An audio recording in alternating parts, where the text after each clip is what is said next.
എല്ലാ കൂട്ടുകാർക്ക് ശുഭദിനം നേർന്നുകൊണ്ട് നമുക്ക് ഇഷിതയുടെ മഹേഷിന്റെ ഇന്നത്തെ നല്ലൊരു വിശേഷം കേട്ടാലോ. അങ്ങനെ ഇന്നത്തെ വിശേഷത്തിൽ ആദിക്ക് രാവിലെ ബ്രേക്ക്ഫാസ്റ്റ് എടുത്ത് കൊടുക്കുന്ന സമയത്താണ് രചന ആ കാര്യം പറയണേ. അതെ, നിന്റെ കാര്യം ഞാൻ പ്രിൻസിപ്പളിനെ വിളിച്ച് പറഞ്ഞിട്ടുണ്ട്. നിന്നെ അവൻ തെറി പറഞ്ഞ കംപ്ലൈന്റ് കൊടുത്തിരിക്കുന്നു പറയണം ആ സൂരജ്. ഇത് കേട്ടപ്പോൾ ആദ്യം കൊള്ളാമേ, സൂപ്പർ ആയിട്ടുണ്ടെന്ന് പറയാം. അവനെ ഇന്ന് വിളിപ്പിക്കും, അതുവഴി ഇഷിതയ്ക്കിട്ടൊരു പണി കൊടുക്കാന്ന് പറയണം. അത് കേട്ടപ്പോൾ ആദ്യം പറഞ്ഞു, അത് മാത്രമല്ല അവൻ എന്നെ ഉപദ്രവിച്ചെന്നും കൂടെ പറയണമെന്ന് പറയാം. അതൊക്കെ ഞാൻ പറഞ്ഞിട്ടുണ്ട്, അത് വേണ്ടതുപോലെ കൈകാര്യം ചെയ്തോളാം. ഇന്നത്തോട് കൂടിയിട്ട് അവൻ്റെ ടീസിയും കൊടുത്ത് അവനെ സ്കൂളിൽ നിന്ന് തന്നെ പറപ്പിക്കണമെന്ന് പറയാണ്. അത് കേട്ടപ്പോൾ ആദ്യം പറഞ്ഞു, അതെനിക്ക് ഇഷ്ടമായെന്ന് പറയാം. ആ ഇഷിത എന്ന് പറയുന്ന ആ സ്ത്രീക്ക് പണി കൊടുക്കാൻ പറ്റിയ നല്ലൊരു അവസരമാണ്, ഇത് നമുക്ക് നന്നായിട്ട് വിനിയോഗിക്കണമെന്ന് പറയണം. അപ്പോഴേക്കുമാണ് അങ്ങോട്ടേക്ക് ആകാശ് വരുന്നത്. ആകാശ് പറഞ്ഞു, എന്താ അമ്മയും മോനും കൂടി ഒരു സംസാരം? ഞാനിന്ന് മഹേഷിനിട്ട് ഇഷിതയ്ക്കിട്ട് നല്ല ഒന്നാം തന്നെ ഒരു പണി കൊടുത്തിട്ടുണ്ടെന്ന് പറയണം. എന്ത് പണി? അതിന് ഞാൻ സ്കൂളിൽ പോകുന്നുണ്ട് എന്ന് പറയണം. അത് കേട്ട് കഴിഞ്ഞപ്പോഴത്തേനും ആകാശിന് മനസ്സിലായി, എന്തോ കാര്യങ്ങളൊക്കെ ഒപ്പിച്ച് വെച്ചിട്ടുണ്ട്, അല്ലെങ്കിൽ പിന്നെ ഇങ്ങനെ പറയേണ്ട കാര്യമില്ലോ. പിന്നീട് ആദ്യോട് ചോദിച്ചു, അല്ല സ്കൂൾ ലീഡർ അല്ലേന്ന് ചോദിക്കുകയാണ്. Class leader. അതെ, ക്ലാസ് ലീഡറാന്ന് പറയണം. കൊള്ളാം, ക്ലാസ് ലീഡറൊക്കെ ആവണം, നല്ല മിടുക്കനാവണമെന്ന് പറയണം. മോൻ കുറച്ച് ഫ്രണ്ട്സിനെയും കൂടെ ഒപ്പിച്ചോ. പിന്നെ എന്ത് സഹായം വേണ്ടല്ലോ ഇതേ ഈ അങ്കിളിനോട് ചോദിച്ചാൽ മതി, അങ്കിൾ ചെയ്തു തരാമെന്ന് പറയാം. സ്കൂളിൽ ഇത്തിരി തല്ലിപ്പൊളിയായിട്ട് നടന്നവരൊക്കെയാ പിന്നീട് വലിയ വലിയ ആൾക്കാരായിട്ട് മാറിയേക്കുന്നത് എന്നൊക്കെ പറയണം. ഇത് കേട്ടപ്പം രചന പറഞ്ഞു, അത്ര വലിയ തല്ലിപ്പൊളിയൊന്നും ആണ്ട കാര്യമൊന്നും ഇല്ല കേട്ടോ ആദ്യം എന്ന് പറയാം. അതെ, നീ പോയി റെഡിയാവാൻ നോക്കാം ആദി എന്നൊക്കെ പറഞ്ഞ് ഫുഡൊക്കെ കൊടുത്തതിന് ശേഷം ആദ്യം അങ്ങോട്ട് പറഞ്ഞു വിടുവാണ്. അപ്പോഴേക്കും ആകാശ് ചോദിച്ചു, എന്താ പണി വെച്ചിരിക്കുന്നത്? അത് ഞാനെന്നൊരു പരാതി കൊടുത്തിട്ടുണ്ട്. ആദ്യനെ നമുക്ക് സേഫ് ആക്കണ്ടേ, അതിനുവേണ്ടിയിട്ടുള്ള പരാതി കൊടുത്തിരിക്കുന്നത്. കണ്ടോ, നീ പറയുന്ന ഇഷിതയും മഹേഷും ഒക്കെ വന്ന് നമ്മുടെ മുന്നിൽ കുനിഞ്ഞിരിക്കുന്നത് കണ്ടോളാൻ പറയണം. ഇത് കേട്ട് കഴിഞ്ഞപ്പോഴത്തേനും ഒരു നിമിഷം ആലോചിച്ചിട്ട് ആകാശ് പറഞ്ഞു, ഒന്നൊരു കാര്യം ചെയ്യാം, മഹേഷിനെ കൂടെ വിളിക്കാൻ പറയണം. മഹേഷിന് അതെ, അവനെയും കൂടെ വിളിപ്പിച്ചോ, അതല്ലേ ഇത്രയോടെ നല്ല കാര്യമില്ലെന്ന് ചോദിക്കും. ശരിയാ, അങ്ങനെയാണെങ്കിൽ അവനെയും കൂടെ വിളിപ്പിച്ചേക്കാം, കുഴപ്പമൊന്നുമില്ല എന്ന് പറയണം. അല്ല ആകാശ് ഇതെങ്ങോട്ടാ? അതെ, അനന്തിത മേഡം വന്നിട്ടുണ്ട്, അപ്പോൾ അവരെയൊന്ന് കാണാൻ വേണ്ടി പോവാം. എങ്ങനെയുണ്ട് എൻ്റെ സെറ്റപ്പും കെറ്റപ്പും കൊള്ളാമെന്ന് ചോദിക്കാം. കൊള്ളാം, സൂപ്പർ ആയിട്ടുണ്ട്. അല്ലേലും ആകാശ് പൊളിയല്ലേ. ആകാശ് ആളൊരു ചൂടനായതുകൊണ്ടല്ലേ ഞാൻ ആ മഹേഷിനെ ഇട്ടിട്ട് ആകാശിൻ്റെ കൂടെ പോകുന്നതെന്ന് ചോദിക്കാം. അതുള്ള അതെനിക്ക് ഇഷ്ടപ്പെട്ടു, ആ ഡയലോഗ് എനിക്ക് ഇഷ്ടപ്പെട്ടെന്നൊക്കെ പറയണം. അങ്ങനെ ആകാശിനെ ഒന്ന് സന്തോഷിപ്പിക്കുകയാണ് രചന. പിന്നീട് ചിപ്പിമോളെ സ്കൂളിലേക്ക് വിടാനായിട്ട് റെഡിയാക്കിക്കൊണ്ടിരിക്കുകയാണ് ഇഷിത. ഈ സമയത്ത് ചിപ്പിമോള് പറഞ്ഞു, അല്ല അമ്മ ഇന്ന് സ്കൂളിൽ വരുന്നുണ്ടെന്ന് പറഞ്ഞു. അതെ, അമ്മ ഇന്ന് സ്കൂളിൽ വരുന്നുണ്ടെന്ന് പറയാം. അമ്മ ഇന്ന് ഞാൻ ഈ യൂണിഫോം ഇടുന്നില്ലെന്ന് പറയാം. അതെന്താ യൂണിഫോം വേണ്ട? അയ്യോ, അത് പറഞ്ഞിട്ട് കാര്യമില്ല. എന്തിനാ അമ്മ ഈ യൂണിഫോം ഒക്കെ? അതെ, സ്കൂളിൽ ഒത്തിരി കുട്ടികളുണ്ടല്ലോ, അപ്പോൾ എല്ലാ കുട്ടികൾക്കും വലിയ നല്ല നല്ല ഡ്രസ്സുകളൊന്നും മേടിക്കാൻ പൈസയില്ലല്ലോ. അപ്പോൾ ഒരേപോലെയുള്ള യൂണിഫോം ആണെങ്കിൽ കുഴപ്പമില്ല, ഡ്രസ്സാണെങ്കിൽ ആർക്കും ഒരു ബുദ്ധിമുട്ടും തോന്നത്തില്ലോ. അല്ലെങ്കിൽ ചില കുട്ടികൾക്ക് പൈസയുള്ള വീട്ടിൽ നിന്ന് അവർ നല്ല നല്ല ഡ്രസ്സ് കിട്ടുകൊണ്ടിരും. അപ്പോൾ പാവപ്പെട്ട കുട്ടികളും കാണുമല്ലോ, അവർക്ക് അങ്ങനെ ഇടാതെ പറ്റാതെ വരുമ്പോൾ അവർക്ക് സങ്കടമാവില്ലേ, അതുകൊണ്ടാന്ന് പറയണം. അങ്ങനെ ചിപ്പിമോൾക്ക് കാര്യം കാരണം സഹിതമൊക്കെ വ്യക്തമാക്കി കൊടുക്കുകയാണ് ഇഷിത. ആ സമയത്ത് മഹേഷ് ലാപ്ടോപ്പിനകത്ത് ഭയങ്കര ജോലിയിലാണ്. അല്ല ഇതെന്താ ഡാഡി കാര്യമായിട്ട് ഭയങ്കര ജോലിയിലാണല്ലോ? അതോ നിന്റെ ഡാഡിയുടെ സ്വഭാവം അറിയാവുന്നല്ലേ. ഇപ്പം ഡാഡി പുതിയതായിട്ട് ഒരു കാര്യം ചിന്തിച്ചുകൊണ്ടിരിക്കുമെന്നേ. ചിന്തിക്കുന്ന എന്താ? അല്ല ഈ ചന്ദ്രനിലിറങ്ങി ചൊവ്വയിലിറങ്ങി എന്നൊക്കെ കേട്ടില്ലേ, അതുപോലെ സൂര്യനിൽ എങ്ങനെ ഇറങ്ങാന്നതിനെ കുറിച്ചുള്ള ഗവേഷണം നടത്തിക്കൊണ്ടിരിക്കുമെന്ന് പറയണേ. അത് കൊള്ളാലോ, സൂര്യനിൽ ഡാഡി ഇറങ്ങുവാണെങ്കിൽ ഡാഡി പൊള്ളിച്ചാവൂന്ന് പറയണം. ഇത് കേട്ടപ്പോൾ ഇഷിത പറഞ്ഞു, അത് പിന്നെ പ്രത്യേകിച്ച് പറയേണ്ട കാര്യമുണ്ടോ? അല്ലെങ്കിൽ തന്നെ നിന്റെ ഡാഡി പൊള്ളി ഇരിക്കുമല്ലേ മോളേന്ന് ചോദിക്കുകയാണ്. അപ്പോഴേക്കാണ് മഹേഷിന് ഫോൺ ബെല്ലടിക്കുന്നത്. ഫോൺ ബെല്ലടിച്ച് കഴിഞ്ഞിട്ട് മഹേഷിനോട് ഇഷിത അയ്യറുണ്ടോയെന്ന് ചോദിക്കുകയാണ്. ഇഷിത അയ്യറോ? അതെ. അല്ല എന്തിനാ ഇപ്പം അവരെ വിളിക്കണമെന്ന് ചോദിക്കുകയാണ്. അവർ പറഞ്ഞു, അത് പിന്നെ അവരൊരു പാസ്പോർട്ട് വെരിഫിക്കേഷൻ്റെ കാര്യത്തിന് വേണ്ടി പറഞ്ഞിട്ടുണ്ടായിരുന്നു പറയണം. പാസ്പോർട്ട് വെരിഫിക്കേഷനാ? അതിന് പാസ്പോർട്ട് ഉള്ള ആളെന്ന് പറയാം. അതല്ല, അവരോട് തിരുത്ത് വരുത്താനുണ്ടായിരുന്നു. ഇഷിത അയ്യർന്നായിരുന്നു. അപ്പോൾ ഇഷിത മഹേഷ് നാക്കാനായിരുന്നു പറയാം. ഓ അങ്ങനെ, അപ്പോൾ ഇഷിത മഹേഷ് നാക്കാനായിരുന്നു പ്ലാന്. അല്ല അതിൻ്റെ സ്പെല്ലിങ് കൃത്യമാണെന്ന് അറിയാൻ വേണ്ടി ഒന്ന് വെരിഫൈ ചെയ്യാൻ വേണ്ടി വിളിച്ചാന്ന് പറയാം. ആണോ, എന്നാൽ എഴുതിയിരുത്തോളം പറയണം. അങ്ങനെ മഹേഷ് അവരുടെ സ്പെല്ലിങ് പറഞ്ഞു. ഇഷിതയുടെ ഐ ആദ്യം പറയണം, ഐ ഫോർ ഇൻ്റലിജൻസ് എന്ന് പറയണം. അത് കഴിഞ്ഞിട്ട് എസ് പറയണം, S for super, H for head ഏക്ക്.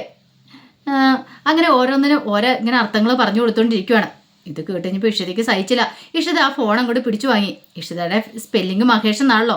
പിന്നീട് പറഞ്ഞു എം ഫോർ മങ്കി എന്ന് പറയണം, എ ഫോർ ആനിമൽ. അങ്ങനെ രണ്ടുപേരും അങ്ങോട്ടും ഇങ്ങോട്ടും പരസ്പരം പാരപണിയാണ്. ഇത് കേട്ട് കഴിഞ്ഞപ്പോഴത്തേന് ചീപ്പുമോളം ഇടുന്ന് വാവിട്ട് കിടന്ന് അവിടെ ഇരുന്ന് ചിരിക്കുകയാണ്. പിന്നീട് മഹേഷ് പറഞ്ഞു, ഇപ്പം എങ്ങനെയുണ്ട്, പകരത്തിന് പകരമായില്ലേ, സമാധാനമായില്ലേ എന്ന് ചോദിക്കുക. അയ്യോ സമാധാനമായേ എന്നൊക്കെ പറയാണ്. പിന്നീട് ചിപ്പിമോളോട് ഇഷിത പറഞ്ഞു, ഒരു കാര്യം ചെയ്യുക, മോള് പോയി അച്ചമ്മയ്ക്ക് കൊണ്ട് പാവയ്ക്ക ജ്യൂസ് കൊടുക്കണം കേട്ടോ എന്ന് പറയണം. അതെ, അച്ചമ്മയ്ക്ക് ഇത്തിരി ഷുഗർ കൂടുതലുണ്ട്, അച്ചമ്മയ്ക്കുണ്ട് അച്ഛനുണ്ട്, 2 പേർക്കും കൊടുക്കണം. ആദ്യം അച്ചമ്മയ്ക്ക് കൊണ്ട് കൊടുക്കണം. ഇപ്പോഴും മെഡിസിൻ കഴിക്കാൻ തുടങ്ങിയിട്ടുണ്ടെങ്കിൽ അത് പിന്നെ കൺട്രോൾ ചെയ്യാൻ പറ്റില്ല. അതുകൊണ്ട് കുടിപ്പിച്ചേ മതിയാവുള്ളൂ പറയാം. അത് ഞാൻ ഏറ്റമ്മേ, ഞാൻ ഇപ്പം തന്നെ ചെല്ലാന്ന് പറഞ്ഞുകൊണ്ട് ചിപ്പിമോൾ അങ്ങോട്ടേക്ക് പോവാണ്.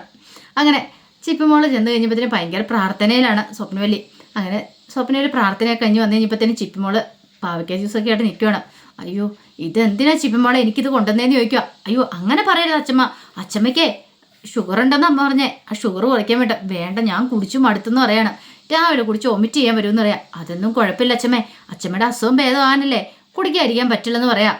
അയ്യോ, ഇത് കുടിച്ചിട്ട് ഷുഗർ മാറും നിന്നോട് ആരാ പറഞ്ഞേ, നീ എന്നെ ഡോക്ടറാണെന്ന് ചോദിക്കും. പിന്നല്ലേ, ഞാൻ ഡോക്ടർ ചിപ്പിയല്ലേന്ന് ചോദിക്കും. ഡോക്ടർ ചിപ്പിയല്ല, ഡോക്ടർ ഋതു മഹേഷ് അങ്ങനെ പറയണമെന്ന് പറയാം. അങ്ങനെയെങ്കിൽ അങ്ങനെ ഇത് ആദ്യം അച്ഛമ്മ കുടിക്കാൻ പറയണം. നിവൃത്തിയില്ലാതെ ഒന്നു ചിപ്പിമോള് കൊണ്ടേ കൊടുത്താൽ മാത്രമേ ഇച്ചിരി രക്ഷയുള്ളൂ. അങ്ങനെ കുറച്ച് കുടിച്ചും പറഞ്ഞു, അതെ ഇനി ഞാൻ കുടിച്ച ഛർദ്ദിക്കും മോളെ, ഇത് മതിയെന്ന് പറയാം. അത് പറയാൻ പറ്റില്ല, അച്ഛമ്മയ്ക്ക് ഷുഗറൊക്കെ പെട്ടെന്ന് കുറയണ്ടേ, സുന്ദരി ആവണ്ടേ. അച്ഛമ്മ ഇതും കൂടെ കുടിക്കാനൊക്കെ പറഞ്ഞ് നിർബന്ധിച്ച് കുടിപ്പിക്കുകയാണ്. ഒരു വിധത്തിൽ സ്വപ്നവല്ലി അതും കൂടെ കുടിച്ചിറക്കുവാണ്. സ്വപ്നവല്ലിക്ക് കുടിക്കാൻ പോയിട്ട് അത്രയ്ക്ക് വല്ല ബുദ്ധിമുട്ടായിരുന്നു. പാവിക്കാൻ തരില്ല കുടിച്ചിറക്കണേ. പക്ഷെ ചിപ്പിമോള് പറഞ്ഞു കഴിയുമ്പോൾ കുടിക്കാതിരിക്കാനും പറ്റില്ലല്ലോ.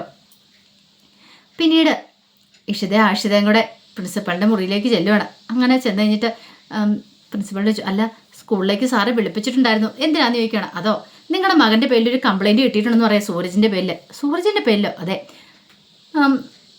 ആദിയുടെ പേരൻസാണ് പരാതി എന്നിരിക്കുന്നു പറയണം. സൂരജ് തെറി വിളിച്ചെന്നൊക്കെയാണ് പറയണമെന്ന് പറയാം. തെറി വിളിച്ചെന്നോ? ഒന്നും കൂടി വിശ്വസിക്കാനായിട്ട് പറ്റില്ല ആഷിതയ്ക്ക്, അങ്ങനെ വരാൻ വഴിയുള്ളതല്ലല്ലോ. എൻ്റെ മോൻ അങ്ങനെ ചെയ്യത്തില്ല, ഇനിയിപ്പോൾ അങ്ങനെ പറഞ്ഞിട്ടുണ്ടെങ്കിൽ അവനതിൻ്റെ അർത്ഥം അറിയത്തില്ലാതെ പറഞ്ഞായിരിക്കും എന്ന് പറയണം. പേരൻസ് വന്നിട്ടുണ്ട്, വിളിപ്പിക്കാമെന്ന് പറയണം. അങ്ങനെ വിളിപ്പിച്ച് കഴിഞ്ഞപ്പോഴത്തേനും അങ്ങോട്ടേക്ക് രചനയും ആദി പിന്നെ മഹേഷും കൂടെ വരണം. പേരൻസ് മഹേഷ് വരില്ല, ആദിയുടെ അച്ഛനാണല്ലോ മഹേഷ്. അപ്പം മഹേഷിനെ രചന വിളിച്ചിട്ടുണ്ടായിരുന്നു, വരണം സ്കൂളിൽ വരണം പ്രശ്നമുണ്ടെന്ന് പറഞ്ഞ് വിളിപ്പിച്ചിട്ടുണ്ടായിരുന്നു. അങ്ങനെ വന്നു കഴിഞ്ഞിട്ട് ആദ്യോട് ചോദിച്ചു, സ്കൂളിൽ നടന്ന കാര്യം എന്താണെന്നൊക്കെ ചോദിക്കണം. അതെ, ഞാനൊരു തെറ്റും ചെയ്തിട്ടില്ല, അവൻ ഇങ്ങോട്ടേക്ക് വന്ന് എന്നെ ഉപദ്രവിക്കാൻ ശ്രമിച്ചു, അത് മാത്രമല്ല അവൻ അടിക്കുകയോ ചെയ്തു, എൻ്റെ കാലിലൊക്കെ പാട് കണ്ട് ഇങ്ങ് നോക്കാനൊക്കെ പറഞ്ഞിട്ട് വെറുതെ കാണിച്ചു കൊടുക്കുകയൊക്കെ ചെയ്യണം. ഇതെല്ലാം കണ്ടു കഴിഞ്ഞപ്പോഴത്തേനും പ്രിൻസിപ്പാൾ ഇതൊന്നും ഇവിടെ അനുവദിക്കുന്ന കാര്യമല്ല എന്ന് പറയണം. ഇതൊക്കെ കേട്ട് കഴിഞ്ഞപ്പോൾ ഇഷതയ്ക്കും ആഷിതയ്ക്കും ഒരു കാര്യം മനസ്സിലായി, ഇതൊക്കെ ക്രിയേറ്റഡ് ആണ്, ഇങ്ങനെയൊന്നും ഒരിക്കലും സൂരജ് മോൻ ചെയ്യുന്ന ആളല്ല. പക്ഷേ ഇത് എന്തിനു വേണ്ടി ഇങ്ങനെ കൊടുത്തേക്കെന്ന് പോലും അറിയത്തില്ല. പിന്നീട് പ്രിൻസിപ്പൾ ഒരു കാര്യം ചെയ്യാം, സൂരജിനെ വിളിപ്പിക്കാമെന്ന് പറയണം. പെട്ടെന്ന് രചന പറഞ്ഞു, എന്തിന് ഇനി അവൻ എന്നെ വന്ന് തെറി പറയാനായിട്ടോ.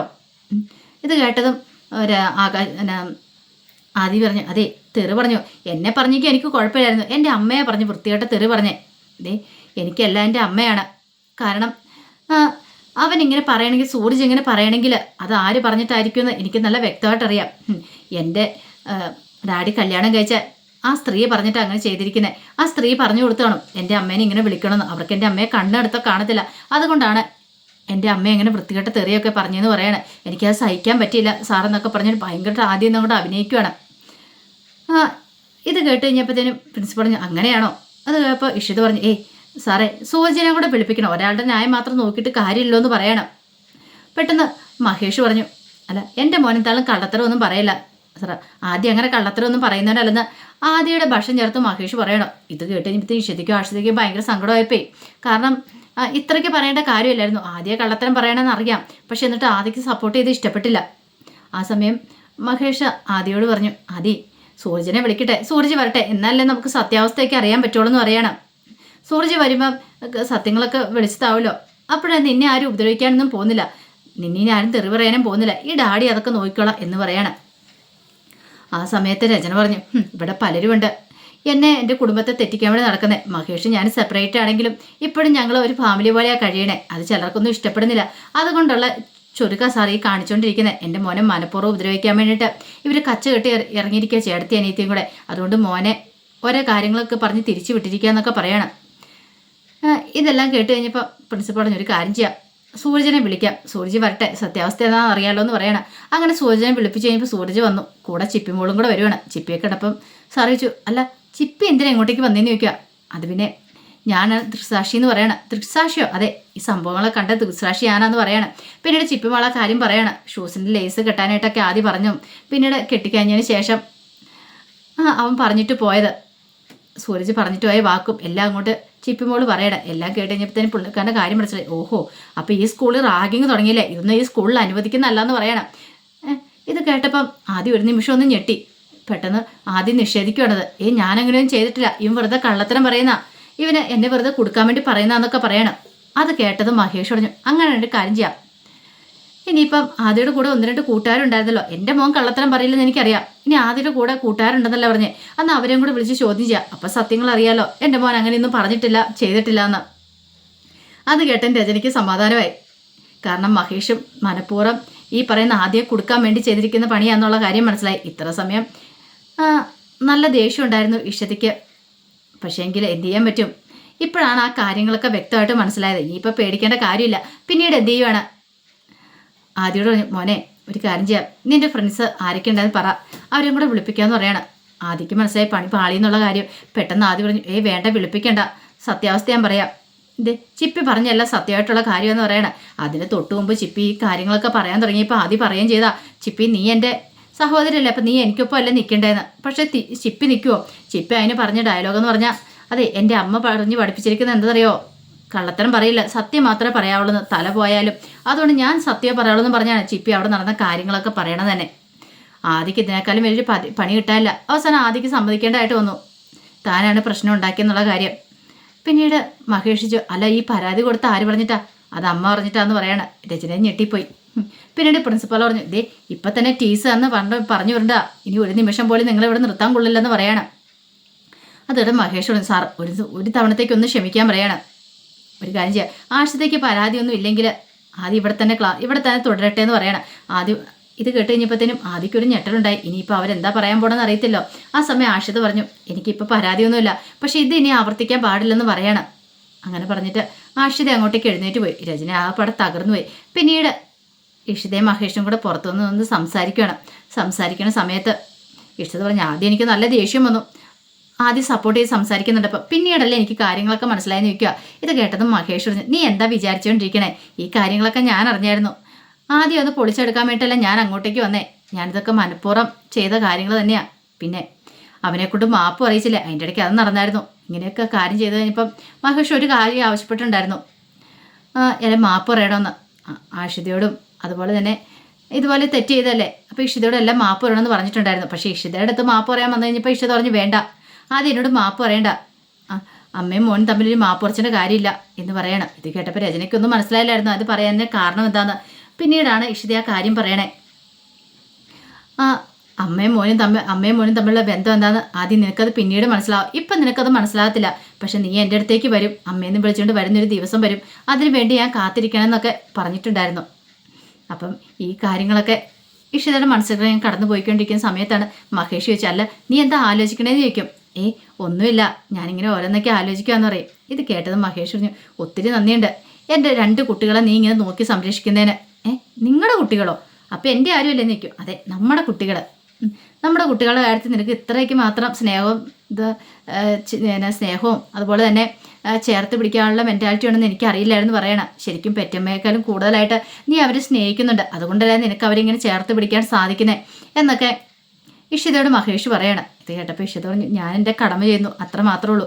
എത്രയും പെട്ടെന്ന് തന്നെ ആദ്യം കൂടെ കൂട്ടിക്കൊണ്ട് വരണം, അവൻ രജനയോടൊപ്പം നിന്നിട്ടുണ്ടെങ്കിൽ നശിച്ചു പോകത്തുള്ളൂ. അതൊരു കാരണവശാലും പാടില്ല മഹേഷേ, നമുക്ക് കൂട്ടിക്കൊണ്ട് വരണം എന്നൊക്കെ പറയണം. അത് കേട്ടപ്പം മഹേഷ് പറഞ്ഞു, അത് ശരിയാ, അവനെ അങ്ങ് കൂട്ടിക്കൊണ്ട് വരണം എന്ന് പറയണം. അപ്പോഴേക്കും രജന അങ്ങോട്ടേക്ക് വരുന്നത്. രജനയ്ക്ക് സഹിച്ചില്ല അവർ രണ്ടുപേരും സംസാരിച്ചുകൊണ്ടിരിക്കുന്നത് കണ്ടപ്പം. പെട്ടെന്ന് രജന പറഞ്ഞു, ഓഹോ, അപ്പം നീയൊക്കെ മനഃപൂർവ്വം കാണിച്ചു കൂട്ടിയല്ലേ, നീ ആയിരിക്കും എൻ്റെ പിന്നിൽ, എനിക്കിപ്പം മനസ്സിലായതെന്ന് പറയണം. ഇഷിതയോട് ഇത് പറഞ്ഞു കഴിഞ്ഞിട്ട് രചന മഹേഷിനെ നോക്കുവാണ്. ഈ സമയം മഹേഷ് പറഞ്ഞു, നീ എന്തിനാണ് ഇഷിതനെ ചീത്ത പറയണേ, നിനക്ക് അതിനുള്ള എന്ത് യോഗ്യതയുള്ളേ? എൻ്റെ 2 കുട്ടികളുടെ അമ്മ അവളെന്ന് പറയാണ് ഇഷിത. ഓഹോ, അങ്ങനെയാണോ? ആദ്യം നിങ്ങൾ അങ്ങോട്ട് ദത്തെടുത്തോന്ന് ചോദിക്കും. ദത്തെടുത്തില്ല, അവൻ ഉടനെ എന്നെ വരുമെന്ന് പറയാണ്. പിന്നെ നിനക്കറിയാലോ, ഞാനില്ലെങ്കിൽ നിനക്ക് കുട്ടികളുണ്ടാവുമായിരുന്നു. ഇല്ലല്ലോ, ഞാൻ കാരണമല്ലേ നിനക്ക് 2 കുട്ടികളെ കിട്ടിയത്. ഇനിയിപ്പം നീ ഒരു കുട്ടീനെ ഉണ്ടാക്കിയാൽ പോലും അത് അഭിഹിതത്തിൽ ഉണ്ടാകുന്നതെന്ന് ആരെങ്കിലും പറയത്തുള്ളൂ. പക്ഷേ എങ്കിൽ ഇനിയിപ്പം എനിക്കും ഇഷതിക്ക് ഒരു കുട്ടി ഉണ്ടായപ്പോലും, പക്ഷെ അത് അങ്ങനെ അല്ല എന്ന് പറയണം. ഇത് കേട്ട് കഴിഞ്ഞപ്പോൾ രജനയ്ക്ക് സഹിച്ചില്ല. രജന പെട്ടെന്ന് മഹേഷിനെ തല്ലാനായിട്ട് അങ്ങോട്ട് കൈ ഓങ്ങുവാണ്. അത് കണ്ടപ്പോൾ ഇഷിതയ്ക്ക് സഹിക്കുമോ? ഇഷിത ആ കയ്യിലേക്ക് അങ്ങോട്ട് കയറി പിടിച്ചു. തൊട്ട് പോരുത് മഹേഷിനെന്ന് പറഞ്ഞുകൊണ്ട് ആ കയ്യിൽ അങ്ങോട്ട് കയറി പിടിച്ചിട്ട് അവളുടെ കർണം അടിച്ച് പൊട്ടിക്കാൻ അങ്ങ് തുടങ്ങുകയാണ്. അപ്പോൾ അതിൻ്റെ വിശേഷങ്ങളൊക്കെയാണ് കണ്ടത്. ഇതിൻ്റെ ബാക്കി വിശേഷങ്ങളുമായിട്ട് വൈകുന്നേരത്തെ പ്രൊമോയിൽ വരാട്ടോ. ഒരിക്കൽ കൂടി എല്ലാവർക്കും ശുഭദിനം നേർന്നുകൊണ്ട് നിർത്തുന്നു.